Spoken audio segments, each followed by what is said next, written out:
What happens when a supervisor's request is denied and they refuse to accept the answer? For some, it's just a moment of frustration. But for others, that refusal can lead to something far darker, a journey into unimaginable horror. This is the chilling case of a worker who stood their ground against an overbearing supervisor. But instead of being respected, they were subjected to an escalating nightmare. What followed was a series of events so terrifying that it would leave everyone questioning how far a person can go when their authority is challenged. This is the story of how one supervisor's refusal to accept a simple no led to a real-life hell for an innocent worker. Brace yourself. This is not just a case of workplace drama. This is a story of control, manipulation, and the destruction of a life. The start of an ordinary job. It all began like any other job. John Miller, a 28-year-old office worker, had just secured a decent position at a local company. Like many people, he was eager to make a good impression, build his career, and simply get along with everyone. He had no reason to suspect that his new job would spiral into a nightmare. John's new supervisor, Frank Donovan, seemed like a competent, if somewhat intimidating, figure. Frank was the kind of supervisor who always made sure things got done quickly and efficiently. He was known for his no-nonsense attitude and his demand for perfection from everyone on his team. But what seemed like a strict but fair work ethic quickly began to show its darker side. At first, John was happy to go along with the flow, following Frank's instructions and meeting his demands. But when John was asked to take on a project that he believed would be too much for him, he felt it was necessary to push back. And when he politely declined, not wanting to overstep his boundaries, the real trouble began. The refusal. It wasn't an aggressive refusal. It wasn't even a particularly strong one. John simply stated that he didn't feel capable of taking on the extra responsibility due to his already heavy workload. Frank Donovan, however, did not take kindly to being told no. What seemed like a reasonable and respectful answer to most people triggered something much deeper in Frank. A sense of entitlement and a need to assert dominance that would spiral out of control. Rather than acknowledging John's limits or finding a compromise, Frank's response was immediate and harsh. He berated John for questioning his authority, calling him ungrateful and uncooperative. What started as a normal conversation soon turned into an uncomfortable confrontation in the office. Frank's words were laced with frustration, but behind his anger lay something far more dangerous: his inability to accept refusal. John thought that the situation would blow over. Perhaps Frank would cool down and eventually understand. But instead of moving on, the refusal triggered an escalating series of manipulative tactics that would make John's life a living hell. The escalation. What started as a disagreement over a project quickly escalated into a psychological nightmare. At first, it was small things. Frank would ignore John's emails, not include him in team discussions, and subtly undermine his work in front of the entire office. The sense of exclusion was palpable. John began to feel isolated, as though he were being punished for something he hadn't done. Then came the more overt tactics. Frank would schedule impossible deadlines for John, knowing full well that the timeline was unrealistic. When John failed to meet these impossible demands, Frank would criticize him in front of others, making sure that everyone knew how disappointed he was. The criticism was sharp and personal, designed to break John down mentally and emotionally. Frank's goal was clear: to destroy John's self-confidence, making him feel small and powerless. As John began to feel more pressure, he reached out to his colleagues for support, but Frank's influence stretched far beyond just one office. Anyone who sided with John found themselves in Frank's crosshairs as well. This wasn't just about work anymore, it was about control. Frank was determined to break John's spirit. The manipulation. Frank's manipulation wasn't just psychological, it became deeply personal. He began to isolate John from his friends at work, making sure to speak ill of him to anyone who would listen.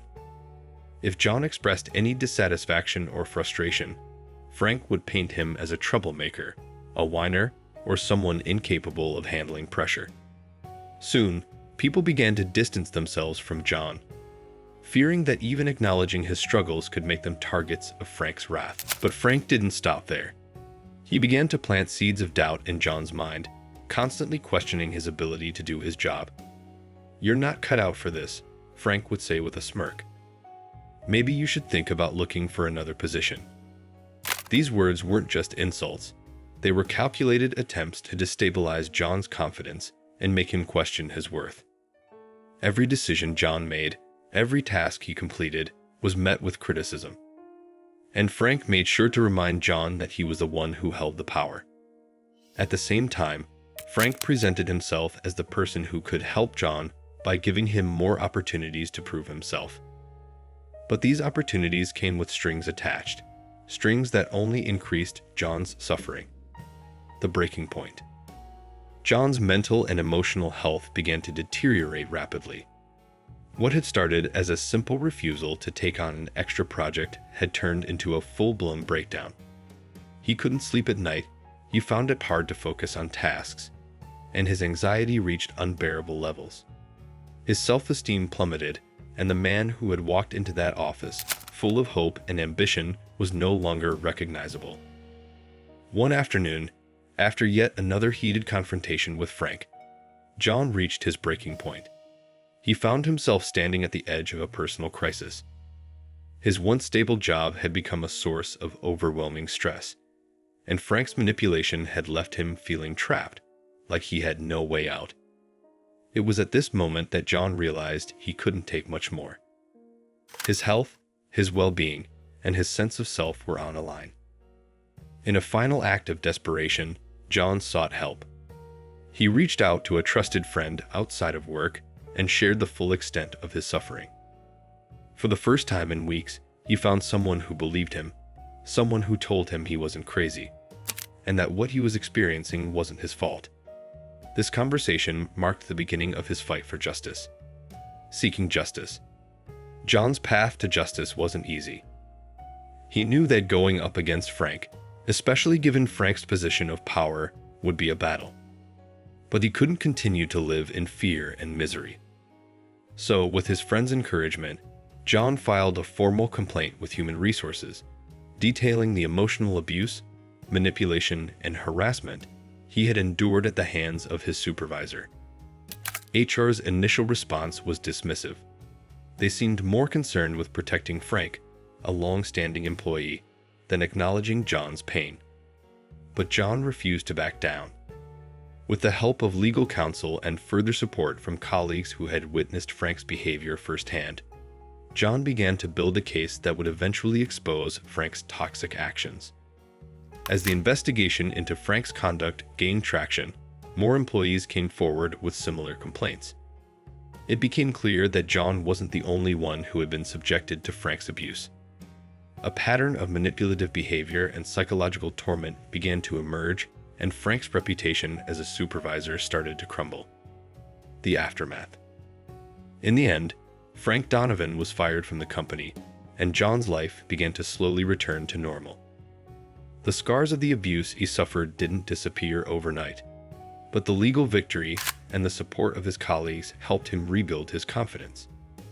John also sought therapy to address the emotional damage caused by the toxic work environment, taking steps toward healing. But the story doesn't end there. The case sparked conversations within the company about toxic management practices and workplace bullying. John's bravery in standing up for himself led to systemic changes that improved the work culture for everyone. The company implemented stricter policies against harassment and gave employees more resources to deal with workplace abuse. For John, the journey wasn't just about justice.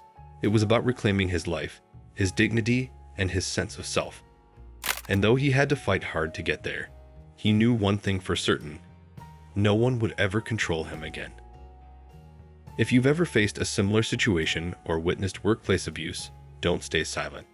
Stand up, seek help, and always remember that no job or supervisor is worth sacrificing your well-being for. Thank you for joining us in today's true crime documentary. If you found this story compelling, please like, subscribe, and leave your thoughts in the comments. And remember, justice isn't just about the system. It's about standing up for what's right. Until next time, stay strong, stay safe, and never let anyone take away your voice.